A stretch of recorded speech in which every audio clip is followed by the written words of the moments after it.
இந்த கழுகு இருக்குல்ல, ஒரு கழுகு எத்தனை வருஷம் வாழும் தெரியுமா? எத்தனை வருஷம் வாழும்?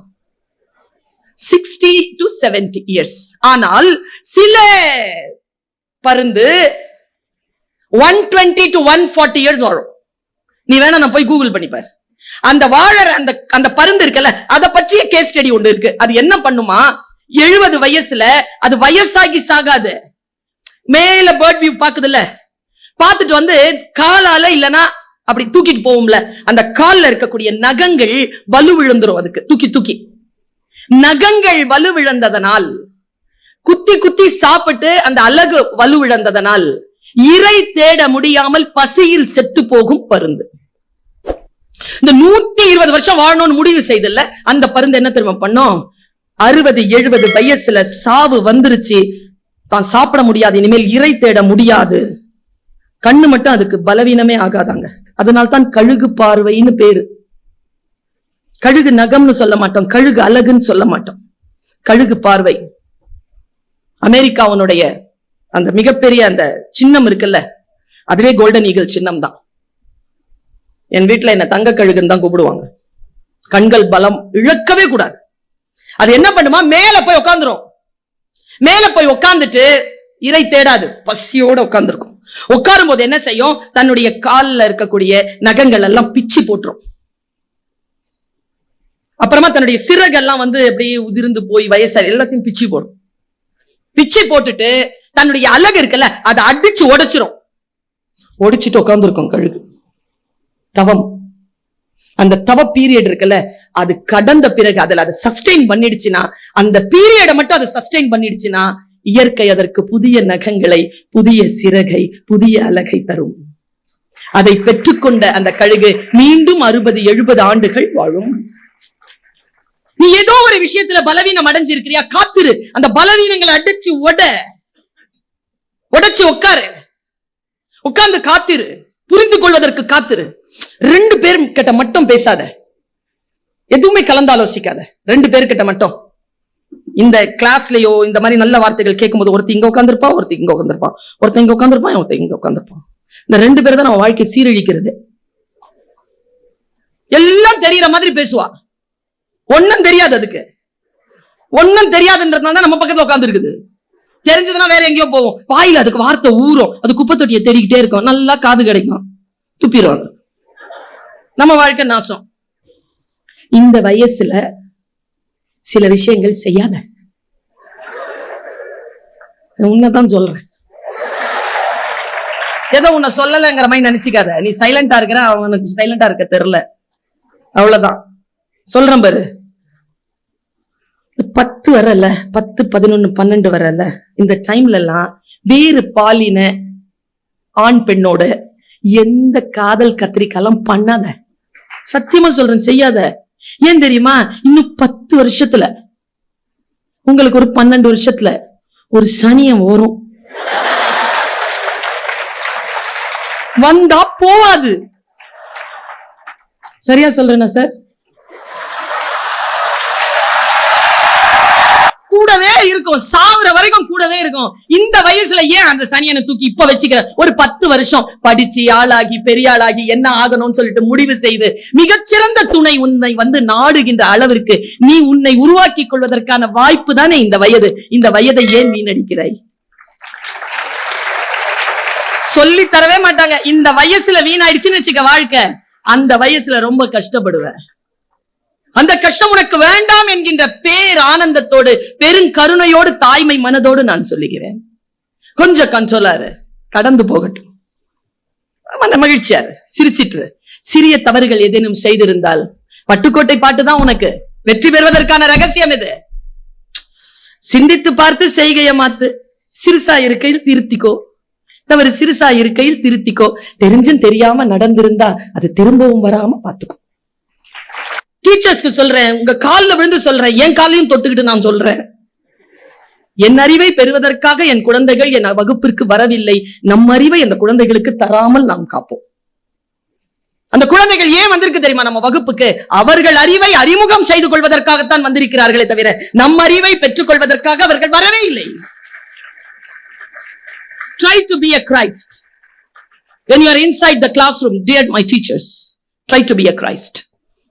கிரைஸ்ட் என்ன பண்ணுவார் தெரியுமா? கையில ஒரு ஆடு வச்சிருப்பார். அவருடைய மேய்ச்சல் நிலத்துல நிறைய ஆடு இருக்கும். நான் அந்த மடியில இருக்கிற ஆடை ஆக விரும்பின ஒரு காலத்துல. டீச்சர் மடியில உட்கார்றது எவ்வளவு சந்தோஷம் இல்ல? Teacher, how are you? Super, good girl, good boy அப்படின்னு சொன்னா எவ்வளவு சந்தோஷம். என்னுடைய 5th ஸ்டாண்டர்ட் டீச்சர் கனகாம்பர வச்சாலும் மணக்கோங்க. தொட்டு பேசிட்டாங்க ஒரு நாள்ங்கிறதுனால 3 நாள் குளிக்கல. நான் இப்படியே அலைஞ்சிட்டு இருந்தேன். அவ்வளவு பிடிக்குங்க டீச்சர்ஸ், அவ்வளவு பிடிக்கும். நான் போய் எங்க ஃபாதர் கிட்ட கேட்டேன். எங்க பாரிஷ் ஃபாதர் அங்க இருந்தாரு. நான் 8th ஸ்டாண்டர்ட் வரைக்கும் படிச்சவர் ஒரு ஸ்கூல் ஃபாதர். அவர் என்ன ப்ரொஃபசர்னு கிண்டல் பண்ணி கூப்பிடுவார். ப்ரொஃபசர் கம் அப்படிம்பாரு. சின்ன குழந்தையில இருந்து அவர்கிட்ட நான் படிக்கிறேன். Father, I want to become that குட்டி ஆடு. என்ன ஆச்சு உனக்கு? ஜீசஸ் கிரைஸ்ட் மடியில உட்காரணும். Tell me the secret. ஆனா கிறிஸ்டியன் ஆகக்கூடாது. I don't want to be a Christian, but I want to be a குட்டி ஆடு of the lap on Jesus Christ. ஒரு விஷயம் சொன்னாருங்க. வேண்டாம் மகளே, நீ அவர் மடியில் உட்காருகின்ற குட்டி ஆடாக வேண்டாம், அவர் பார்வை மேய்ச்சலில் இருக்கக்கூடிய நல்ல ஆடாகவே இரு. ஏன் அந்த குட்டி ஆட வேண்டாம்? அது இவ்வளவு கொடுத்து வச்ச ஆடு. மடியில உட்காச்சி வச்சிருக்கிறாரு, கொஞ்சிக்கிட்டு இருக்கிறாரு, இப்படி அணைச்சு வச்சிருக்கிறாரு. கடவுள் மடியில் உட்கார்வதை விட வேற என்ன பேரு ஃபாதர்? அவர் சொன்னார், இல்ல பாப்பா, அது உன்ன மாதிரி நீ சொல்ற மாதிரி கொடுத்து வச்ச ஆடு இல்ல, வேற சொல்ற பேச்சு கேட்காத ஆடு. அப்படியா? ஆமா, ஏற்கனவே கீழே விழுந்து வழி தவறி போய் கால் உடைஞ்ச ஆடு. கீழே விட்டா வழி தவறிடுவோங்கிறதுனால ஜீசஸ் கிரைஸ்ட் அதை மடியில உட்கார வச்சிருக்காரு. நீ அந்த ஆடா வேணா, அவர் பார்வையில் இருக்கும் மேய்ச்சல் நிலத்தில் இருக்கக்கூடிய ஆடா இருந்த உடனே ஒரு டீச்சரா என் மனசுல வந்த வெளிச்சம் என்ன தெரியுமா? நான் யாரை மடியில் உட்கார வைத்திருக்கிறேன்? நல்லா படிக்கிற, சொல்ற பேச்சு கேட்கிற, அழகா எல்லா வேலையும் செய்யற பிள்ளையை தானே மடியில் உட்கார வைத்திருக்கிறேன். அவர்களை மேய்ச்சல் நிலத்தில் விட்டுவிட்டு யாரெல்லாம் ஃபெயிலாவதற்கு தயாராக இருக்கிறார்களோ, யாரெல்லாம் சொல்ற பேச்சு கேட்கவில்லையோ, யாரெல்லாம் எதை சொன்னாலும் புரிந்து கொள்ளவில்லையோ, அவர்களைத்தான் நாம் நெருக்கமாக வைத்திருக்க வேண்டுமே தவிர நல்ல ஃபர்ஸ்ட் மார்க் வாங்குற பிள்ளையோ இல்ல. ஆசிரியர்கள் சில பேரின் மீது கவனம் வைக்க வேண்டும். நான் ரொம்ப நுட்பமா ஒரு விஷயம் பிள்ளைகளுக்கு சொல்றேன், பாய்ஸ் அண்ட் கேர்ள்ஸ். எனக்கு என்ன தெரியுமா பாப்பா, இதுங்க ஜெயிக்குது என்ன அப்படி பாக்குற? ஜெயிக்கிறானுங்க, சும்மா இல்ல, ஜெயிக்கிறாங்க. நாமளும் ஜெயிக்கிறோம். என்ன, நாம 96% ஜெயிச்சா அதுங்க 92% ஜெயிக்குது. ஒரு 4% நம்ம கூடுதலா ஜெயிக்கிறோம். ஆனா என்ன தெரியுமா, 98% ஜெயிக்கிறவங்க, 96% ஜெயிக்கிற கேர்ள்ஸ் வாழ்க்கை முழுவதும் அந்த வெற்றியை எடுத்துக்கொண்டு தன் இறுதி வரைக்கும் செல்வதே இல்லை. 50-40%லயே கீழே உதிர்ந்துடுறாங்க. அதுங்க 92க்கும் 92 போயிருதுப்பா. அதனாலேயே அவனுங்க மேல எனக்கு மரியாதை, ரொம்ப மரியாதை அவங்க மேல. நீ பெற்ற வெற்றி எதுவாக இருந்தாலும் உன்னுடைய கடைசி வரைக்கும் என் பெண் குழந்தையை கொண்டு செலுத்தாத. வெற்றியை கொண்டாடாதே. இந்த பர்வீன் சுல்தான் அம்மா உனக்கு சொல்லி தருகிறேன், வெற்றியை ஒருபோதும் கொண்டாடாதே, வெற்றியை பொறுப்பாக மாற்றிக்கொள். It's a responsibility. என்னை மிகச்சிறந்த பேச்சாளராக பார்த்து விட்டார்கள் என்பதற்காக நான் கொண்டாடி விடலாமா? கிடையாது. அது என்னுடைய ரெஸ்பான்சிபிலிட்டி. அதை விட அதிகமாக 1% இந்த மீட்டிங்ல நான் பேசியாகும். என் ஈட்டியை நான் தான் எரிந்து அதை விட தூரமா எரியணும். நான் அதான் ரெக்கார்ட். யாரையும் போல வருவதல்ல. சிகரம் நம் உயரம். ஏன் தெரியுமா தலைப்பு கொடுத்தேன்? யாரோ ஒருவன் தொட்ட சிகரத்தை போய் தொடர்றது இல்ல, என் உயரத்தின் எல்லையை நான் தொடுவது. நான் 75% தான், ஆனா 75% வாங்கிட்டேன். 76 என்னால வாங்க முடியாது. நான் மீன் கடல்ல நீந்துவேன். 98 எல்லாம் மரம் ஏறும். எனக்கு மரம் ஏற தெரியாது, அந்த பிறப்பு இல்ல நான். ஆனா 75 வாங்கினா இல்லையா? ஒரு பல்கலைக்கழகத்துக்கு கீழே பேராசிரியரா இருக்கிறேனா இல்லையா? PhD முடிச்சனா இல்லையா? ஒரே சிட்டிங்ல UGC கிளியர் பண்ணனா இல்லையா? அவ்வளவுதான். நம்முடைய உயரம் எது இருக்கிறதோ அந்த உயரத்தின் எல்லையை என் குழந்தையை தொட்டு விடுங்கள். அதற்கு பெயர் தான் சிகரம் தொடுதல். அதற்காக சில ஸ்ட்ராட்டஜிஸ் இருக்கு. அந்த ஸ்ட்ராட்டஜி நான் சொல்றேன். எனக்கு பல நேரங்கள்ல இந்த ஜெயிக்கிற அந்த நெருப்பு ரொம்ப அதிகமா இருக்கும். சொன்னார்ல 1500 மேடைகள் சொல்லி, நான் ஸ்கூல்ல இருந்து காலேஜ் வரைக்கும் பேசின கணக்கு அது. அதுக்கப்புறமா நான் 20,000 மேடைகள் பேசிட்டேன். என்கிட்ட எல்லாத்துக்குமா கணக்கு இருக்கு. அவங்க சொன்னாங்களா இந்த 1500 532 பிரைஸ், நானு 532 எல்லாம் ஃபர்ஸ்ட் பிரைஸ் கிடையாது. அதுல 180 ஸ்போர்ட்ஸ், மத்ததெல்லாம் ரங்கோலி, பாட்டு பாடி, டான்ஸ் ஆடிலாம் வாங்கினது. பேச்சு போட்டிக்கு 80 70 தான். அந்த 80 70 இருக்குல்ல, அதுலயும் ஃபர்ஸ்ட் பிரைஸ் 20 25 தான். மத்ததெல்லாம் ஆறுதல் பரிசு தான், 3ஆம் பரிசு தான். ஆனால் என்னை இங்க நிற்க வைத்தது அந்த 533 2 பரிசு அல்ல, 1500 மேடைகள், 1500 போட்டிகள். தோற்றாலும் போய் நிப்பேங்க, தோத்தாலும் போய் நிப்பேன். உண்மையாவே இந்த ஃபர்ஸ்ட் மார்க் வாங்குறவளை பார்த்தாலே எனக்கு ஆகாது. இந்த ஃபர்ஸ்ட் மார்க் வாங்குற பிள்ளைகளுக்குன்னு ஒரு ஆட்டிடியூட் இருக்கும். இப்படி பாப்பா என்ன அப்படிம்ப பச்சிட்டியா என்ன பார்த்து, 8ஆம் கிளாஸ் நான் அப்போ, என்ன பார்த்து கேட்கும் பச்சிட்டியா. நான் திருப்பி கேட்பேன், நீ படிச்சிட்டியா? ஒண்ணுமே படிக்கலப்பா. 98 வாங்கிட்டு சிலது அழும் தெரியுமா? இந்த 98 வாங்கிட்டு அழும்ல, என்னன்னு சொல்லி அழும் நினைக்கிற? பக்கத்திலேயே ஒண்ணு உட்காந்து சிரிச்சிட்டு இருக்கோம். அது 2 தான் வாங்கியிருக்கோம், 2 மார்க் தான். அது சிரிக்கும். சிரிச்சிட்டு இதுகிட்ட கேக்குது, எதுக்குடி அழுவுற? எங்க அப்பா அந்த 2 மார்க் எங்கன்னு கேட்டு அடிப்பாரு என்ன. உடனே அது பக்கத்துல சொல்லு, அது என்கிட்ட இருக்குன்னு சொல்லு. இதுக்கு 2 மார்க் வாங்கிட்டு சிரிக்கணும் சிரிக்க கூடாது அப்படிங்கறதும் தெரியல, இந்த 98 வாங்கிட்டு அழக்கூடாதுங்கிறதும் இதுக்கு தெரியல. சிஸ்டம் அப்படி இருக்கு. அது 98 வாங்கிட்டு எந்திரிச்சு நின்னு கை தட்டுவாங்க தெரியுமா? எல்லாரும் கை தட்டுவாங்க. அது கைத்தட்டல் முடிஞ்சிச்சேன்னு உட்காராது. இன்னும் 2 பேர் பாக்கி இருந்தா தட்டட்டு உட்காந்து நின்றுட்டு இருக்கோம். நான் என்ன தெரியுமா பண்ணுவேன்? நான் ஜெயிக்க ஆரம்பிக்கும் போதே 2 விஷயத்த நான் கவனமா பாத்துக்கிட்டேன். ஒண்ணு அந்த 98 பேப்பரு, ஒண்ணு அந்த 98 வாங்கின அந்த முகம். இந்த 2 பேரும் தான் மனசுல நின்னாங்க. அப்போத்துல இருந்து ஜெயிக்க ஆரம்பிச்சிட்டேன். எப்படி ஜெயிச்சேன்னு சொல்லிடுறேன். வீட்டுக்கு போ. என்ன மாதிரி நல்ல டீச்சரா இருந்தா ஒரு மாதிரி பேப்பர் கொடுப்பாங்க. சுமாரா உங்க மாதிரி நல்ல டீச்சரா இருந்தா வேற மாதிரி பேப்பர் கொடுப்பாங்க. நான் பேப்பர் எப்படி கொடுப்பேன்னா, மாலதி 32, காயத்ரி 46 அப்படி சொல்லி சொல்லி கொடுப்பேன். நல்ல டீச்சர்லாம் வந்து மாலதி, காயத்ரி, சுரேஷ், கணேஷ்னு கொடுப்பாங்க. நான் மார்க்க சொல்லி சொல்லி தான் கொடுப்பேன். நான் நீ வீட்டுக்கு போ, உன் மார்க்க பார், எவ்வளவு வாங்கியிருப்பேன்னு நினைக்கிறேன். ஒரு 40, அவ்வளவா 32. நீ என்ன பண்ணு, வீட்டுக்கு போ, 32 பாரு. அடுத்த நாள் என்ன யூனிட் எக்ஸாம்னு சொல்லிட்டு பாரு.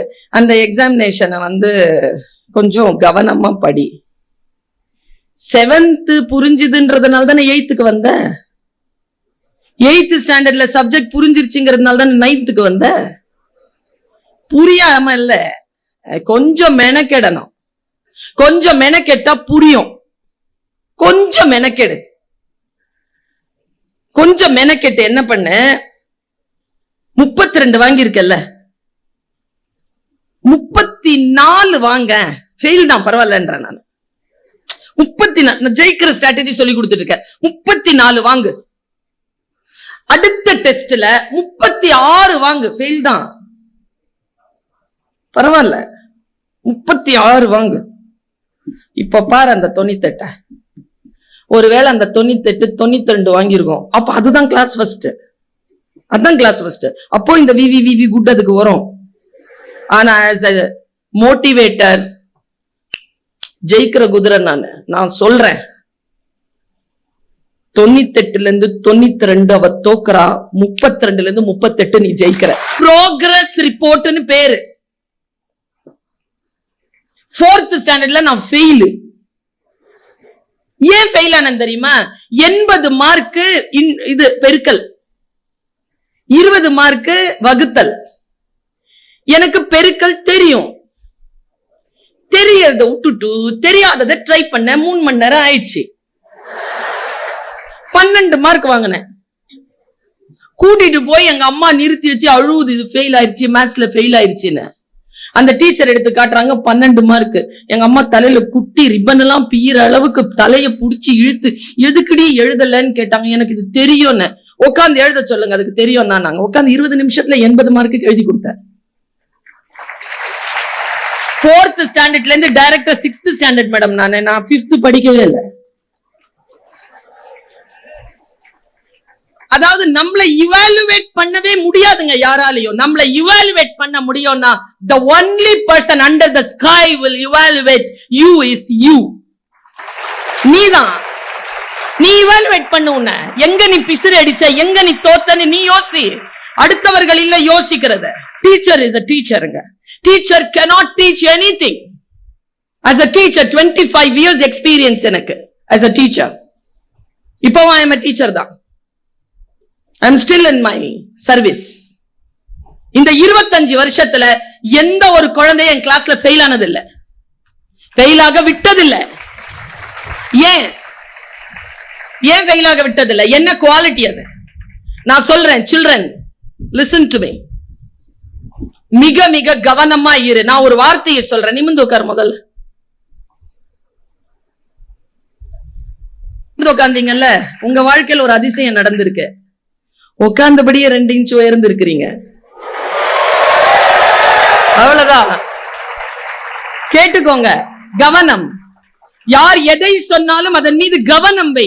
வாழ்க்கை என்பது ஒரு முறைதான். டைம் போயிடுச்சுன்னா மறுபடியும் வராது.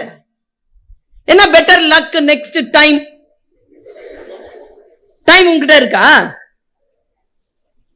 நாளை பார்த்துக்கலாம். நாளை எப்படி பார்த்துக்கலாம்? உயிரோடு இருக்கணும்ல, இருந்தாலும் அந்த மைண்ட் வரணும்ல, அந்த எனர்ஜி வருமா? இதோ இன்றைக்கு தினம் தினம் தினம் தினம் நாம் நம்முடைய வாழ்க்கையினுடைய வினாடிகளை கழிந்து கொண்டே இருக்கு. அந்த ஸ்பாட்ல அந்த நிமிடத்துல ஜெயிக்கணும். அதுக்கு பேர் தான் ஜெயிக்கிறது. அந்த வினாடியில ஜெயிக்கணும். பெட்டர் லக் நெக்ஸ்ட் டைம்னா, அப்பன் காலத்தில் ஆடிய குதிரை ஆடி ஓடியே கிழமாய் இருக்கும். ஜெயித்தது என்ன வீரம்? நான் 56 வயசுல நான் 23 வயசுல எழுதினியா? ஃபெயிலா போனல. டைம்.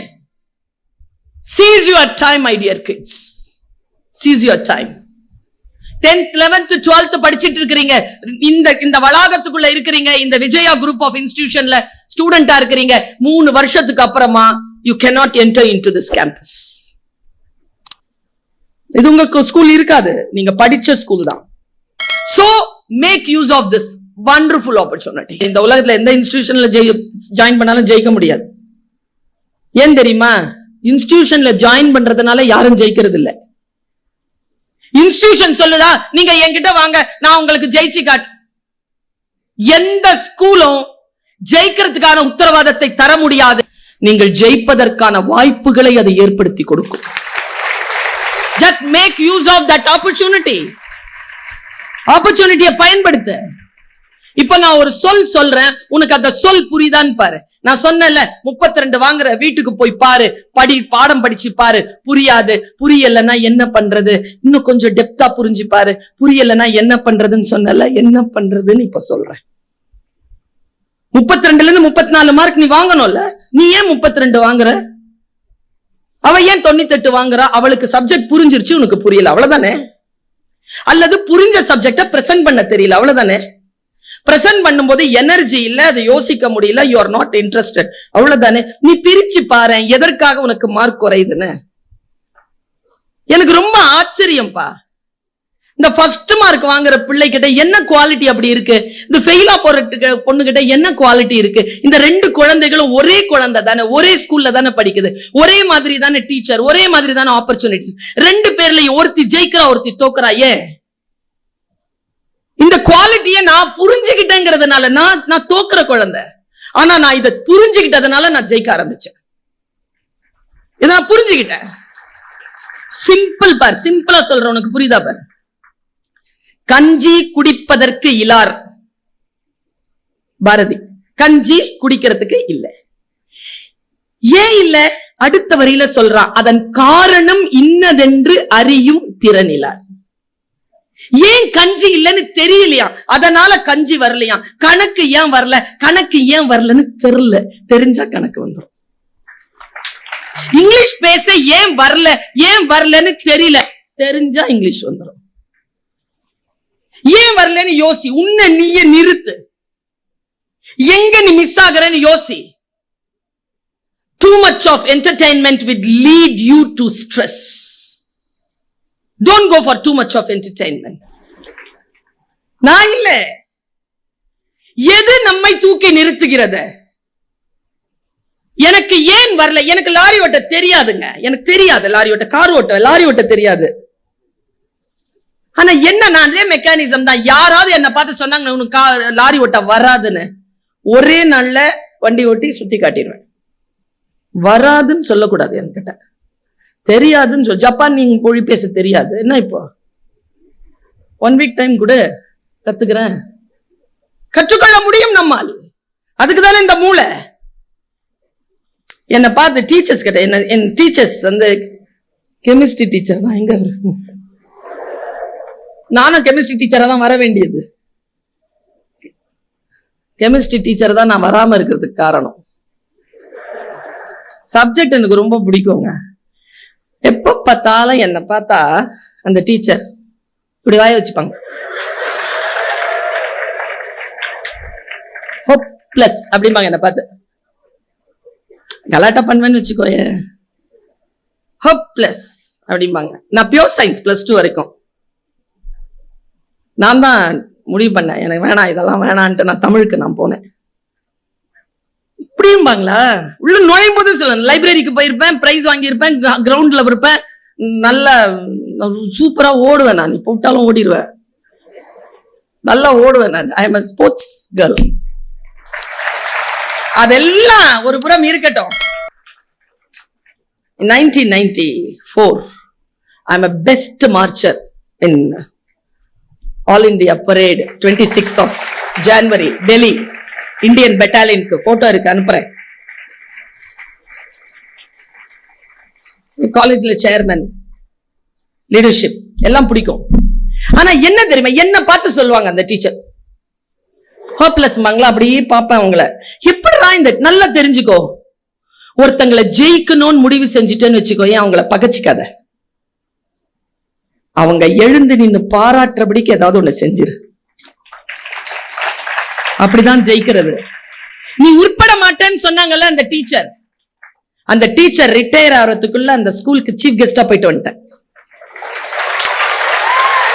அவ்வளவுதாங்க பதில். பதில் இவ்வளவுதான் தர முடியும். வாழ்க்கை முழுவதும் மைக் என்றால் என்ன என்று தெரிந்து கொள்ளாமல் முட்டாளாக இருப்பதை விட, ஒரு முறை முட்டாள் என்று பெயர் வாங்கிக் கொண்டு மைக் என்றால் என்ன என்று தெரிந்து கொள்வது புத்திசாலித்தனம். இந்த அம்மா என்ன திட்டும், என்ன குறை சொல்லும், என்னுடைய பரம்பரையா இழுத்து வெளியில போட்டுரும். என் கிளாஸ்ல வேற என்ன ரொம்ப பிடிக்கிற ஃப்ரெண்ட்ஸ் நிறைய பேர் இருக்கிறாங்க. உங்ககிட்ட நான் பந்தா காட்டிட்டு இருக்கிறேன், ஏய் குடாக்கு லூசரி ஏதாவது சொல்லிருவாங்க அப்படிங்கறதுனால டவுட் கேட்காம உட்காராத.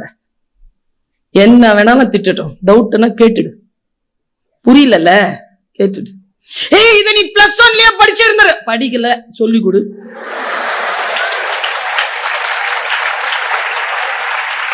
என்ன கிண்டல் பண்றியா, கிண்டல் பண்ணல சொல்லி கொடு. ஸ்டாஃப் ரூமுக்கு வா, வரேன் சொல்லி கொடு. உன் அம்மா அப்பாவை கூட்டிட்டு வா, கூட்டிட்டு வரேன் சொல்லி கொடு. உன்னை எக்ஸாம் எழுத விட மாட்டேன், விடாத, வெளியில போய் எழுதிக்கிறேன் சொல்லி கொடு. எவ்வளவு அவமானம் செய்தாலும் என் குழந்தையே, வாழ்க்கையில் கல்வி என்கின்ற வகுப்பறைக்குள் வந்த பிறகு இந்த சப்ஜெக்ட் எனக்கு தெரியாது என்று சொல்லி அந்த வகுப்பை விட்டு வெளியேறாமல் இருந்தால் நீதான் இந்த உலகத்தில் ஆகச் சிறந்த பின்பற்றக்கூடிய சிகரம் தொட்ட குழந்தை.